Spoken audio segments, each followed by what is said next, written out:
Hey everyone, it's me, Josh, and for this week's SYSK Selects, I've chosen How Fossils Work, which actually is one of the most scientifically interesting, amazing, mind-bending episodes that we've ever done. And I just listened to it, and it still holds up. So I hope that you enjoy it, and as they say, on with the show. Welcome to Stuff You Should Know from HowStuffWorks.com.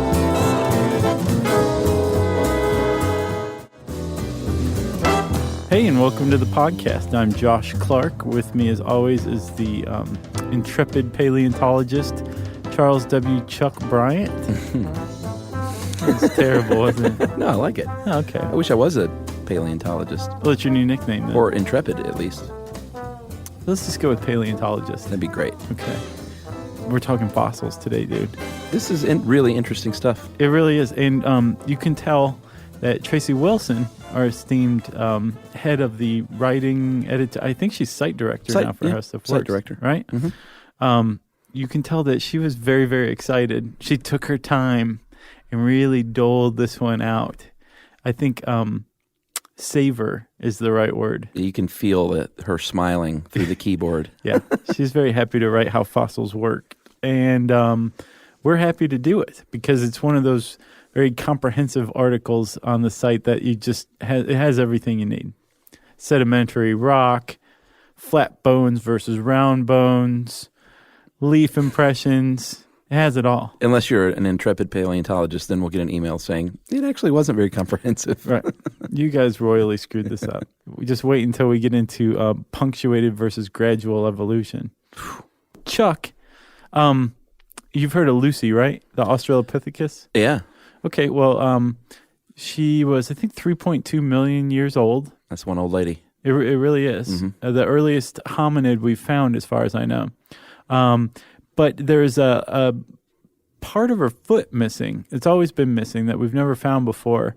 So this bone was so essential that we couldn't tell how she walked until recently. Why? Because the missing bone, we couldn't tell how she walked? Exactly. Wow. We can tell so much from bones that when we don't have the right bones, we can't tell anything. So she may have been in a knuckle dragger. Sure. She may have hopped.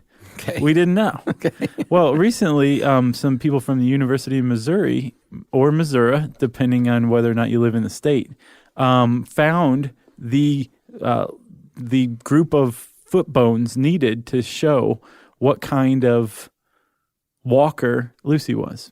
And she walked upright. How was her gait? Upright? Upright, just like a human. She have a hitch in her get along? She had a pep in her step. Okay, good. Possibly. I would She was too, in love. She knew she'd be famous one day. Sure. She was in love. Yeah. With Tok Tok. But consider this, right? Okay. 3.2 million year old foot bones were found. Mm-hmm.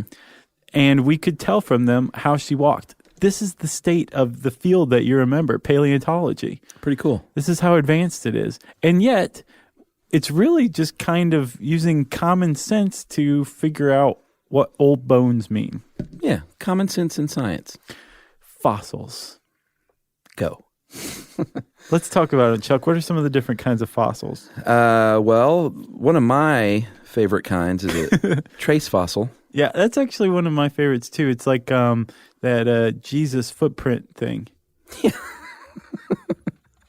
Footprints in the sand? Yeah. Yeah. It sort of is, Josh. That is when it's actually not part of the organism at all, but it's like tooth marks in a chunk of wood from a saber-toothed tiger. Or footprints. Or footprints. Or trackways, as Tracy calls them. Yes. Footprints, trackways. It's just unnecessary, but it has a pleasant tone. Oh, you know science. Yeah. They're not footprints. They're trackways. I'm bored in Ethiopia. Let's call them trackways. So trace fossils is one. Of course, there's bone fossils, right? The most famous fossils. Yeah, those are great too. They got nothing on trace fossils though. Actually, bone fossils, that's what you really want. If you're going to reconstruct a dinosaur for your museum, you can't do it with footprints. No, you can't. You need the bones. You do. And the bones are, of course, the most famous ones, and the dinosaur bones are the most famous of all the bone types, right? So yes, there's something that I think is often missed by lay people such as myself. in that when you find a bone, right? So you find like a big old dinosaur bone. It's really, geologically speaking, it's not a bone any longer. Yeah, it's not like you find a bone buried in your yard that was an animal from 35 years ago. You could, but that's not a fossil. Well, no, it's still bone. A fossil is a bone or a piece of once living organic material that's undergone a transition from an organic state to an inorganic state. That's what a fossil is. Yeah. It's gone through the process of fossilization. And most of these fossils, the vast majority of fossils, are found in sedimentary rock. Before we go any further, we should probably do a little brief primer on sedimentary rock, right? Which is awesome. Yeah, it's pretty easy too. We've talked about the Earth's core and layers when I think we talked about earthquakes and maybe some other stuff. We all know that there's the inner core, outer core. We got the crust. Crust is the thinnest layer, and that's where the fossils are. That's where the goods are. Yes. And most of the rocks in the crust are sedimentary rocks that you've been talking about off and on for the past 8 minutes. Right. And that's like silty, sandy stuff that hardened over the years. Right. I mean, but the Earth, remember we talked about, what was it? Clouds? Sure. I can't remember in what podcast it was, but we talked about how much sand is transferred from Africa to South America annually. Yeah, it wasn't clouds, but yeah. You remember the one I'm talking about? Okay. So the Earth's biogeochemical processes equal a lot of movement of particulate matter, right? The Earth is dynamic, baby. It is. It's also very fluid, too, right? A lot of that matter is at one point as suspended particles in water that's moving around, right? Yeah. So as the water leaves and the sediment is deposited, it builds up and up and up over time. It hardens into rock, and eventually we have sedimentary rock, which is below our feet. We don't normally see it unless, say, the Colorado River winds over it for, millions and millions and millions of years, revealing the sedimentary rock that's in the Earth's crust. A la Grand Canyon. Exactly. Is that what you're talking about? Yeah, I forgot the Grand Canyon part. So, you know how I said the Earth was dynamic, baby? Yeah. That's important. I didn't just throw that in there as a factoid. It's important because when these plates shift around, that's how fossils are unearthed. Things can be moved great distances and pushed to the surface eventually, or close enough to where a dig can unearth it. And it's like just because it's fossilized doesn't mean it's stuck in that one spot forever, because the Earth is always moving. So the point of all this is sedimentary rock is, like you said, dynamic. It moves around. Sometimes fossils pop up, or it becomes exposed all of the Colorado River. Yeah. And that is where fossils are, right, Chuck? Yes. So let's say that at some point in time there was a dinosaur or a saber-toothed tiger or a cyanobacteria. Woolly mammoth? A woolly mammoth, sure. Right. And it's hanging out around a riverbed, and it has a massive heart attack and falls over in the riverbed. And very quickly, it becomes covered with sediment and silt, right? Yeah, and that's important because once it starts getting covered up with stuff, it's sort of being protected from, like all a fossil. Let's just break the news. All a fossil means is that something has been protected from the natural decomposition process. Otherwise, it would just decompose like everything else, and you wouldn't see it anymore. You've just totally betrayed Tracy in the tone she lent to this, the whole drama, drawn out suspense. But that's true. So what you said was right. So you'd fall over in a riverbed, you start getting covered up with this sediment and silt, and it's immediately starting to protect you in a way. Right. Not you, but whatever. The woolly mammoth. The woolly mammoth. The thing is that in this sediment, in this silt, you can't really hide from macrobacteria and other forms of life that are basically dedicated to breaking down organic matter, soft tissue, hair, eyeballs, genitalia, all that kind of stuff. It eventually becomes broken down, and what's left is the hard stuff, the bone, right? But the bone also has organic material within it as well. Yeah, and that'll break down, we're talking blood cells, collagen, fat. That's going to break down too.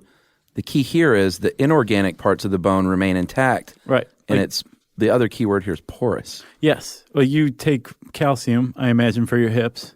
Who, me? Yeah. Yeah, sure. Glucosamine, calcium. Sure. So what you're doing is you're fortifying the calcium that's already in your hips, supposedly. Right. And because the bone is made in large part of calcium, which is a mineral, which is inorganic. So as all the organic stuff dies out, what's left is, like you said, the inorganic, like calcium, whatever minerals, and that holds the shape, right? Yeah, the initial structure is kept intact. Right. But like you said, this bone is also porous. Yeah, that's the key. And over time, other mineral sediment kind of it enters into these microscopic pores. Iron, right? carbonate. Yeah.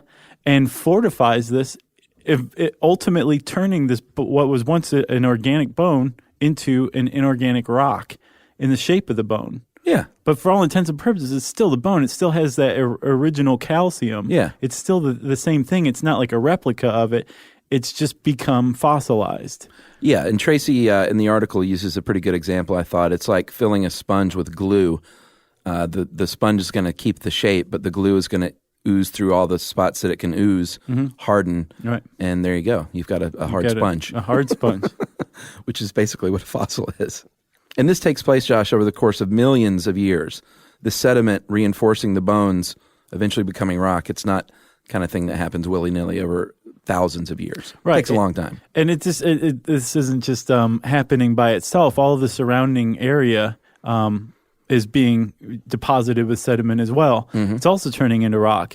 And then the ultimate test of time for a fossil is that it can withstand the pressure of that's mounted by the hardening rock, sedimentary rock that's growing around it. So it can be crushed? Is that how? Sure. Okay, I that's how I imagine interpret a lot it. of fossils are definitely crushed to death. Poor guys. But if it survives and you can find this, you will eventually be able to get to it. Yeah. And then you remove the rock from around the fossil, and there's your bone that you can take to the Natural History Museum and get at least $500 for.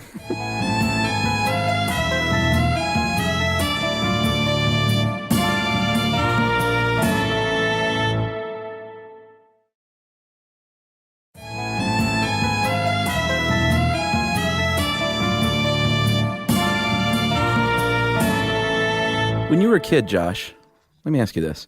Did you ever go into the woods on a little nature course from like a science center, let's say, and do a plaster cast of a animal footprint? Did you ever do that? No. Really? Really?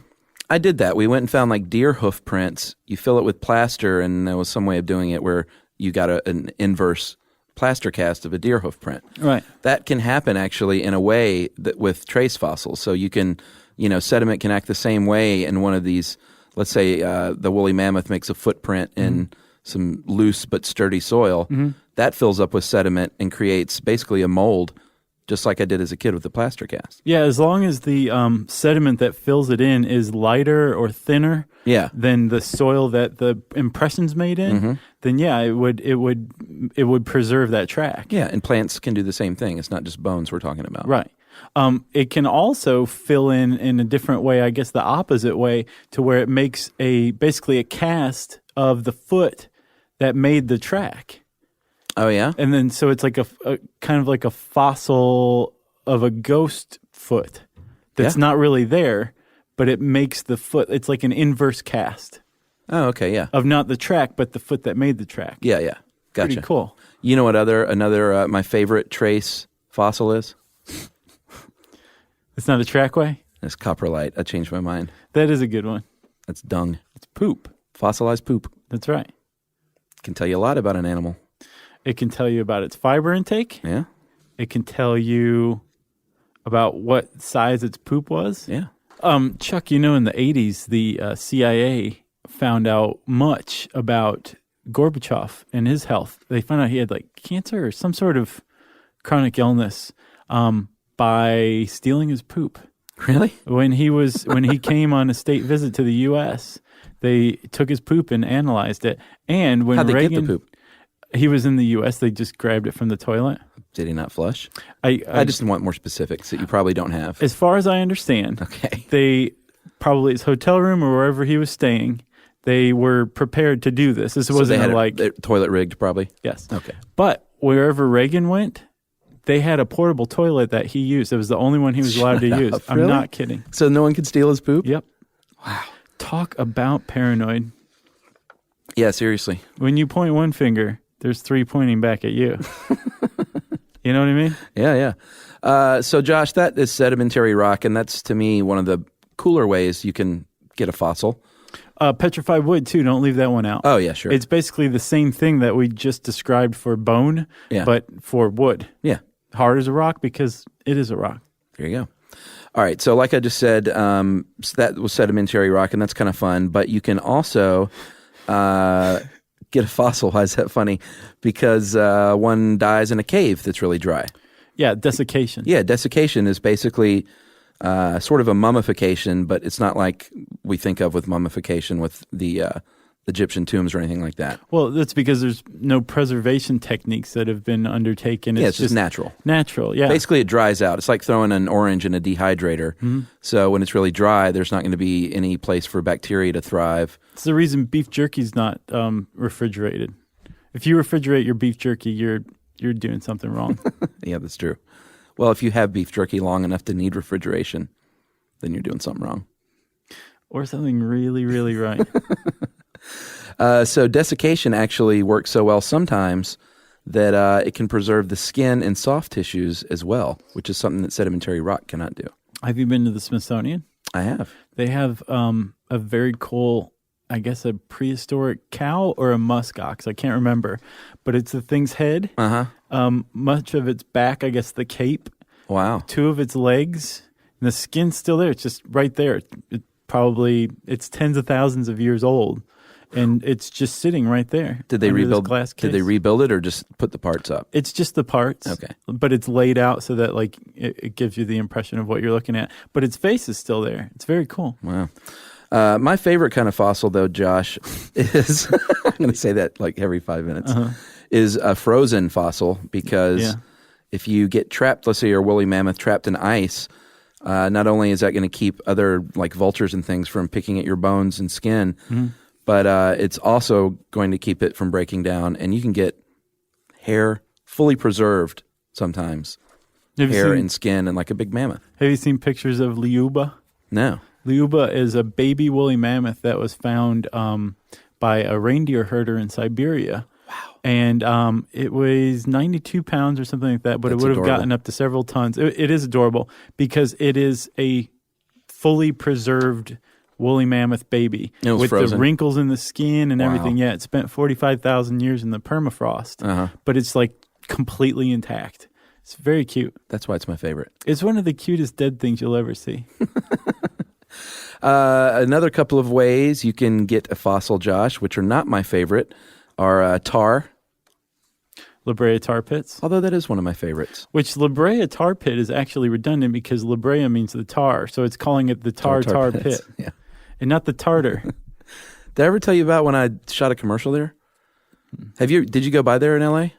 No, I want to. I forgot about it when we were there last. Well, for those of you who haven't been, it's right in the middle of Los Angeles, like south of Hollywood on Wilshire Boulevard. And it's the main tar pit is tar pits are fenced off, obviously, and they have little recreations. It's actually the saddest thing you'll ever see. The recreation they have in there is of I guess it's a mother woolly mammoth trapped in the tar trying to get out, and the father and the baby on shore like howling at her. We'll miss you. It's awful. Yeah. But it's still active. Like all this tar's bubbling up and everything. And I shot a commercial there once, and I was on the other side of the property, far away from the main pit, and I looked down, and there was a little mini tar pit, a little tar puddle about a foot wide, bubbling right beneath my feet.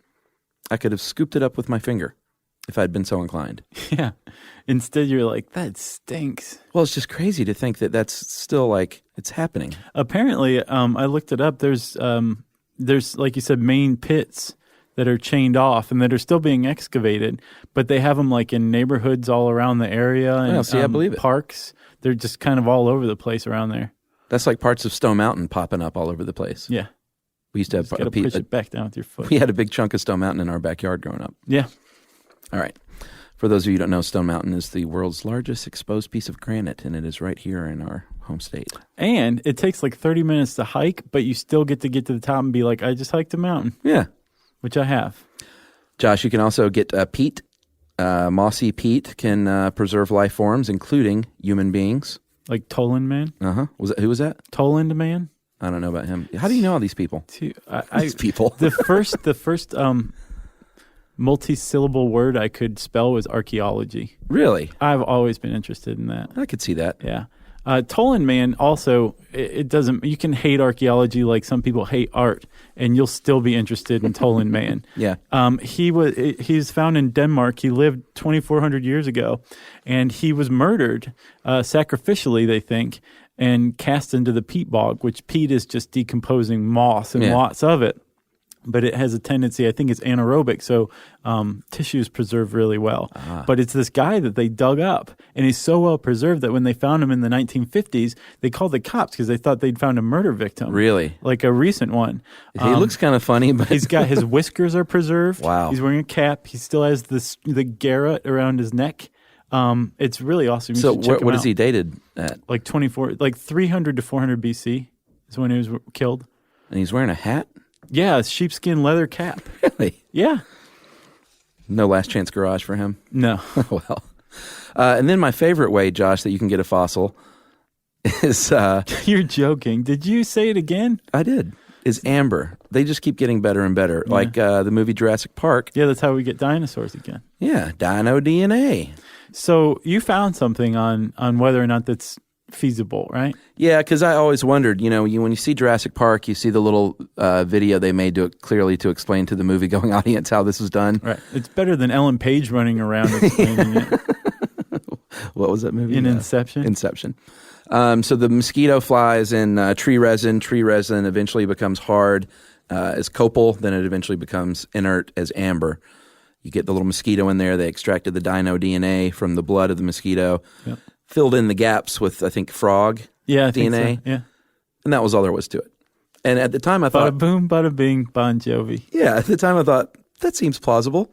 And it sort of is, but I did look up today, and there was a researcher that was interviewed or closer to that time, I think, that basically debunked it and said, we could potentially maybe get some DNA, even though it's really fragile and loses its signature really quickly. Mm-hmm. Even if you could get the DNA, he said that you couldn't construct a dinosaur. It's just you can't fill in the blanks like that. There's way too many blanks. You'd have a giant frog. Yeah. With little tiny forearms. But Steven Spielberg made us believe when you saw those dinosaurs walk across that field. See, that guy can make me believe in anything. That aliens came to the American Southwest, that there was a World War II, that... yeah, sure. E.T. phoned home. Yeah. Please. Good stuff, though.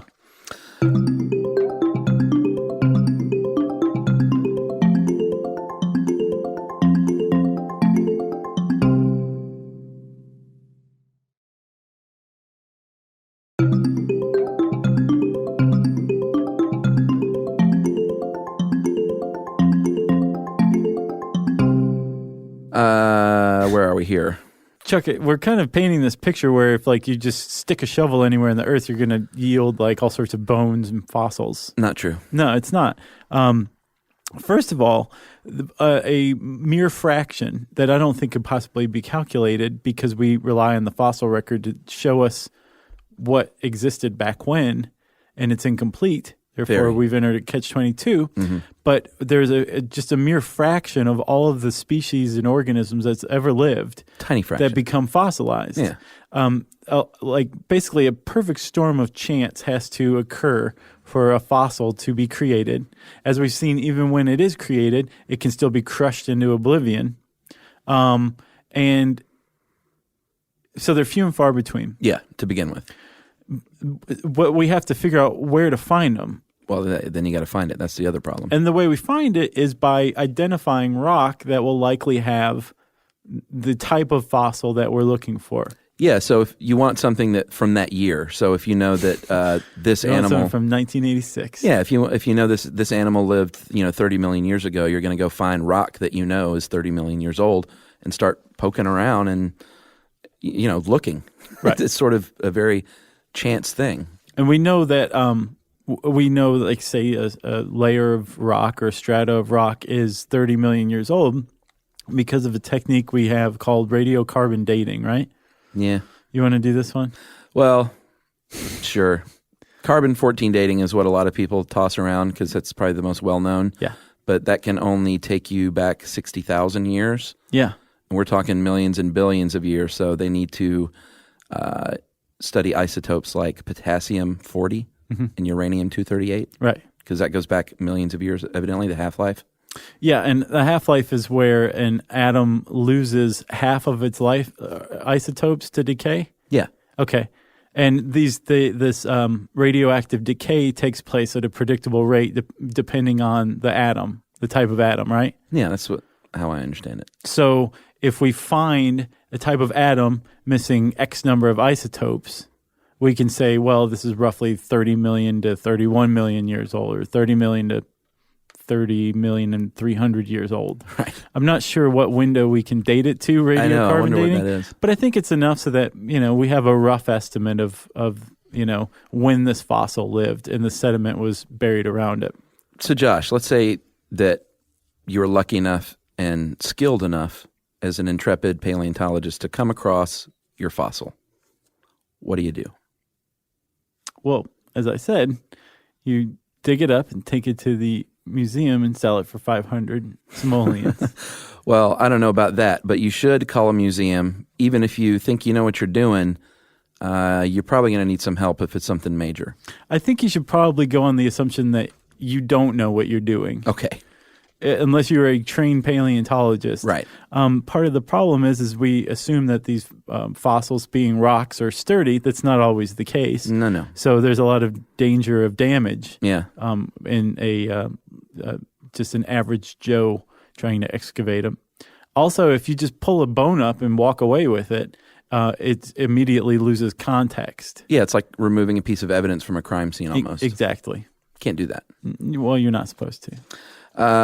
So, they have these huge cranes and digging tools where they can remove huge slabs of earth, which is a really good way to do it. And sometimes if if it's something that could be fragile, they will remove the entire slab, cast it in plaster, and just go ahead and ship that thing off to a facility to handle it from there. Right. And the cool thing is even though rock is formed around this bone. Yeah, that's key. Right all up on it. All up in it.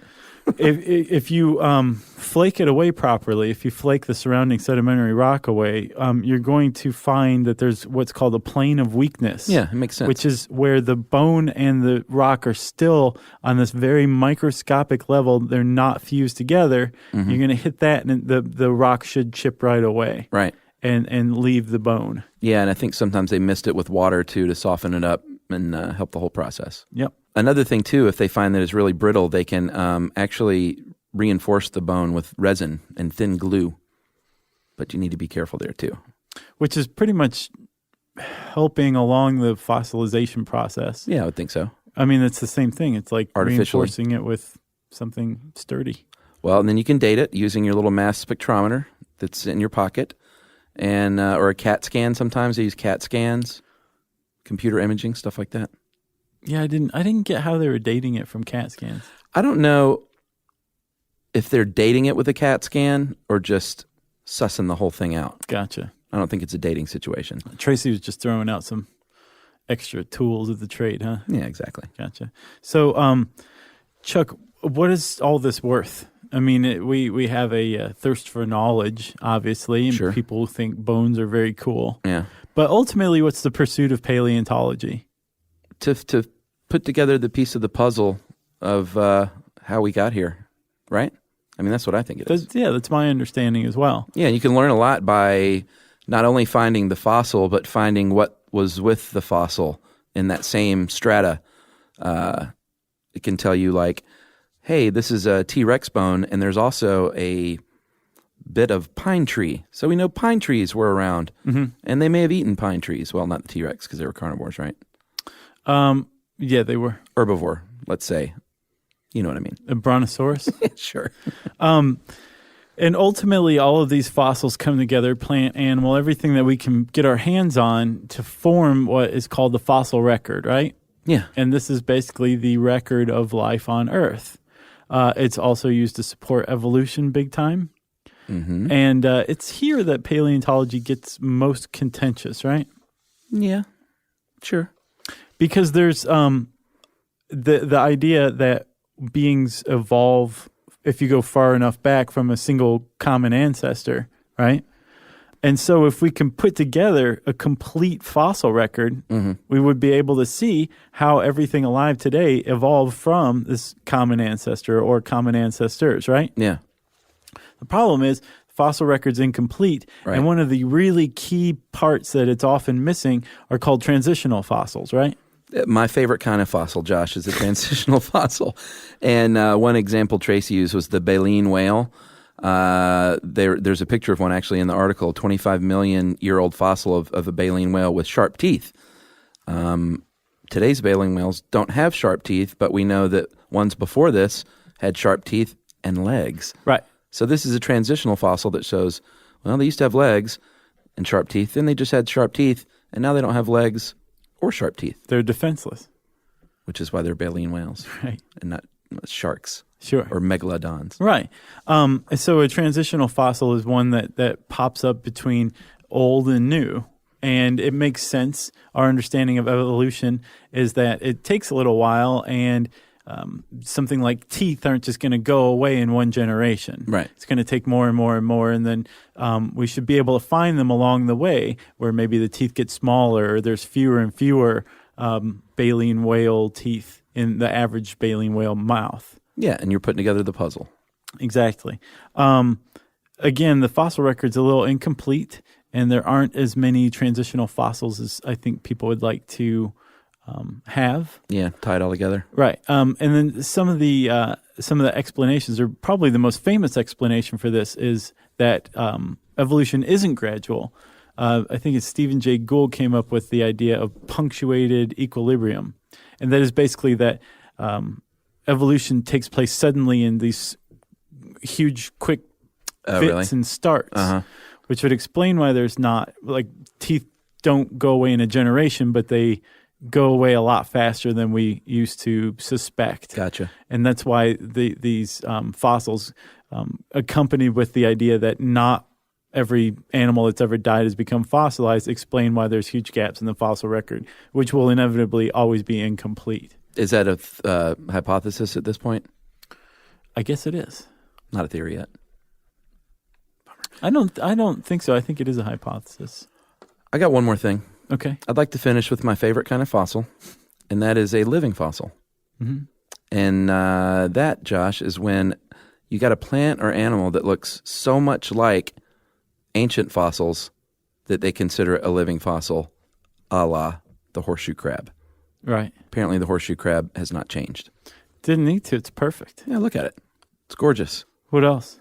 Ginkgo biloba plants, and then a word that I don't know. Oh, the coelacanth. What is that? It's this horrid-looking fish that they... remember that VW commercial? Where he's like, it's like the coelacanth, and the guy's like, what? They're looking in the trunk, and he's like a full-size spare tire. He's like, it's like a coelacanth. They used to think it was extinct. It was a fish, and then they found it like in the 1930s again. But it's this dinosaur-looking fish. Oh, I think I've seen him. That they thought was extinct for millions of years, and they caught him, I think, in Gotcha. South America, off the coast of South America. And they're still around. Well, Living fossil. And the horseshoe crab. And Stephen Jay Gould. And the ginkgo biloba. Well, that's it for fossils, right? That's all I have. I think we got the point across. That's an overview. A fossil is a rock. Just remember that, okay? If you want to learn more about fossils, seriously, this is one of the better articles on the site. Tracy did a great job with it. Type fossils into the search bar, the handy search bar, at howstuffworks.com, which means it's time for listener mail.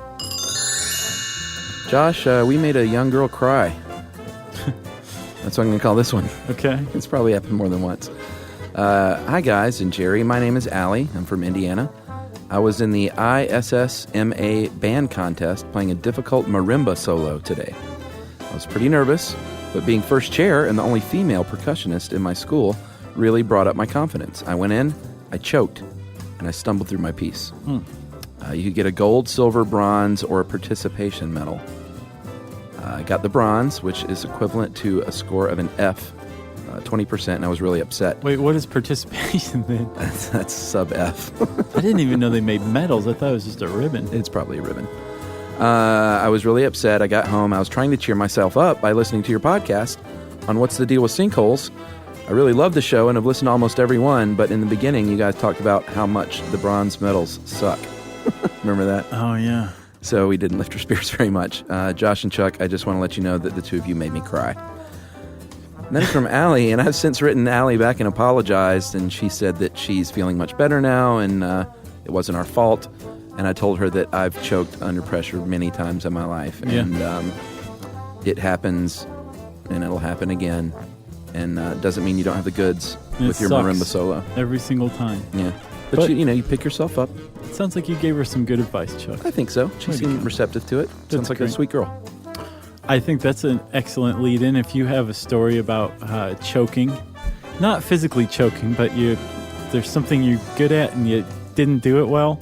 Say you're a television reporter in Los Angeles and you're supposed to report on the Grammys. Something like that. Say you're a podcaster and you have to do a show about the sun. That's a good one, too. Well, we want to hear about it. You can send it to us via email. Just type in where it says to stuffpodcast@howstuffworks.com.